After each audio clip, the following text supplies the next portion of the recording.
4 plays, 29 yards in a minute 43. Alan Tellis with a 17-yard reception. The extra point was no good. It's 14-12. The good thing is if the Beatdiggers score and kick an extra point, it's back to a 2-possession lead because of the 2 missed extra points. But the Beatdiggers have got to take care of the football.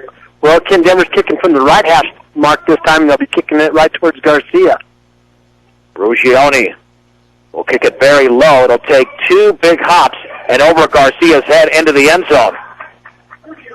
So the Beatdiggers start at their own 20-yard line, leading by 2, after earlier leading by 14. And you got to feel pretty good of your Brush knowing you have the lead, but the momentum has completely swung in Ken Denver's direction. It sure has, and now we're going to feel like we're up against our backs a little bit here as we're dealing with the worst field position we've had this game. Welcome home to your hometown grocery store featuring Morgan County's largest variety, the Brush Grocery Cart. Ken Denver's committed 1 turnover, but the Beatdiggers have 2. Seawald and Morrow are in the backfield. 1st and 10 from the 20-yard line. There's the give on the right side. A big one for Seawald. He drives across the 25, and then he's held up. In fact, he never went down. At the 26s, Richard Yates and others held him up. 2nd down and 4 for the Beatdiggers.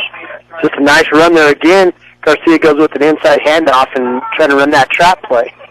Beatdiggers basically have to hold the football for almost the remainder of the second quarter because Ken Denver receives the second half kickoff. Horizontal I for the Beatdiggers. 2nd down and 4 from the 26-yard line. Garcia to hand it off in a big hole for Skyner Seawald across the 35-yard line. 1st down to the 38. They'll backtrack it to the 37, but it's a gain of 11. Well, the play was made by Chance Tanner, the sophomore lineman. Tell you what, the Diggers just make it look easy, don't they, this season, as they run in between those tackles and just keep churning up the yards. Ken Denver's made adjustments. They put their big defensive tackle, the big 6'6", 295-pounder, back in there at that left tackle position. Under 5 minutes to go in the second quarter. Brush leads 14-12. 1st and 10 from their own 37-yard line, and there's the give on the counter to Tanner Morrow. He's hit in the backfield. He had nowhere to go, and the play was made by Jack Addy, a senior defensive end. It's a loss of 1, 2nd down and 11. You know, that time Ken Denver came out with a 4-man defensive line, and they had an extra linebacker, and they were blitzing a linebacker in the middle, and I'm afraid they just had the exact right play called for the little counter Brush tried to run. Then Albo chips out back into the game as C.J. Kukas 2nd down and a long 10, the 37-yard line. Weiser and Morrow are in that backfield for Brush. In motion to the left is Kukas. Garcia with a long count. Will keep it himself running left, running room to the outside across the 35, and then he's taken down at the 39, maybe the 40-yard line, driven back by Brian Bennis, the senior defensive back. Pickup of 3, 3rd and 7 to go for the Beatdiggers. A big play in this game with 3:50 to go in the opening half, and the Beatdiggers up 14-12. Garcia just ran out of running room as Brush was running from the left hash mark.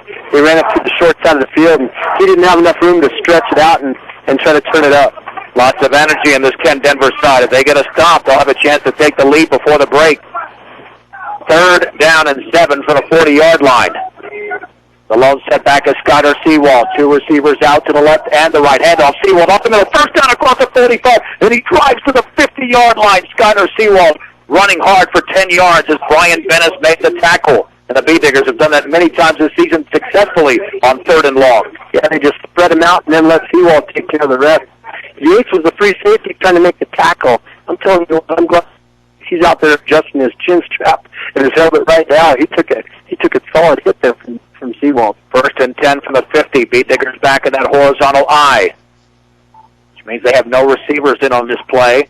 And there's the give on the right side to Morrow. He drives inside the 5 to the 44.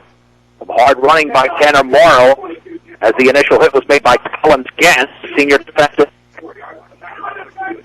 They'll give him close to 6, 2nd and long 4. You know, the Ken Denver fans over here, boy, they were getting really rowdy and loud, and now they're starting to quiet down again. This is a great opportunity for Brush to steal the momentum before the half. Albo is the lone receiver to the right. 2nd and 4 from the 44. There's the give, but nothing. I think that was Connor Weiser running right, looking for a seam, and running out of room. And he was held up by Zach Moats and David Lance. 3rd and 4. And the timeout's been called. I'm not sure if it was the Bee Diggers or the Sun Devils. Bee Diggers take their second timeout. Brought to you by Edwards Wright Price Market in Flowerland with 2:27 to go. In the second, Brush leads Ken Denver 14-12. Ken Denver's capitalized on 2 Bee Digger turnovers, a Connor Weiser fumble and a C.J. Kupas fumble on a kickoff return.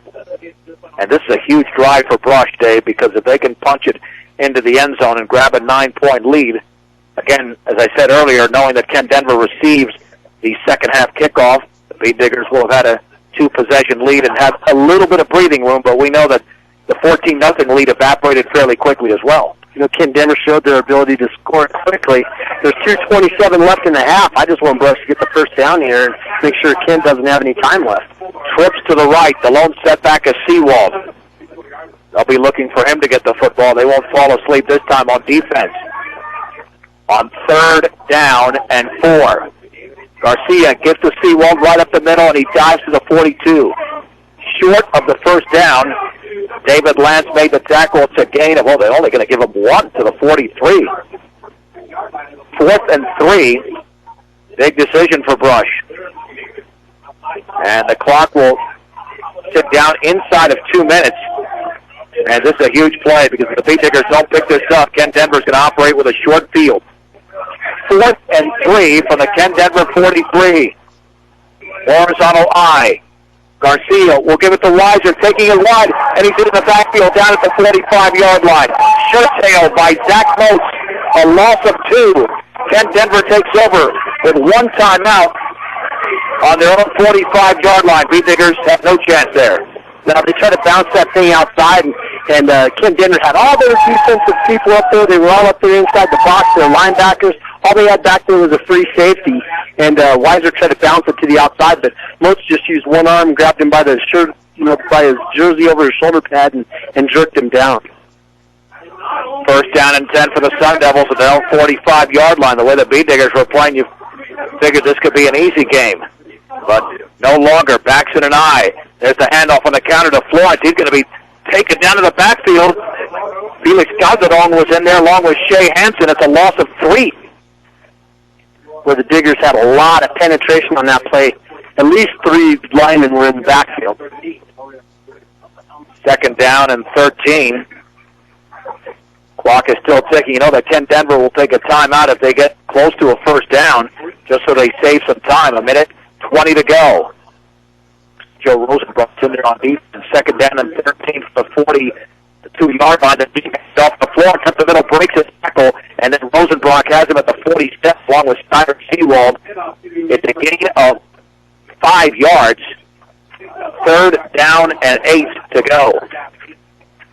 Ken Denver sent their wide receiver, Bailey Tills, out over here to the right side.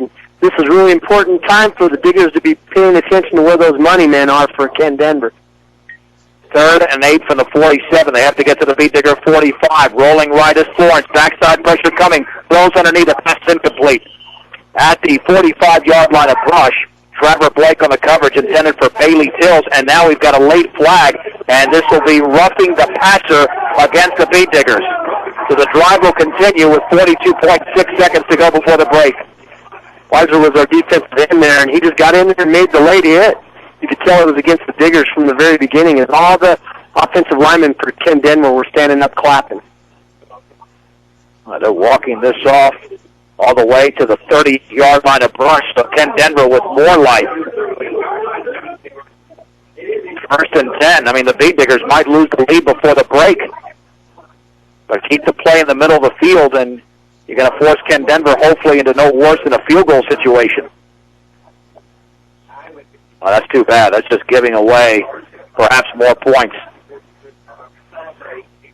Yep, that's tough, boy. The Diggers are definitely putting themselves up against the fence here. 1st down and 10 for the Sun Devils at the Bee Digger 38-yard line. 1 step back. That's Florence. Richard Yates will hand it off to Florence, running right up the gut, and he tries to break out of a tackle. Then he's down at the 36-yard line. Connor Weiser was able to make the hit for the Beet Diggers. Gain of 2.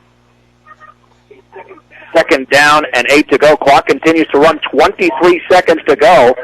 They're up to the line of scrimmage from the 36-yard line. Passing situation more than likely.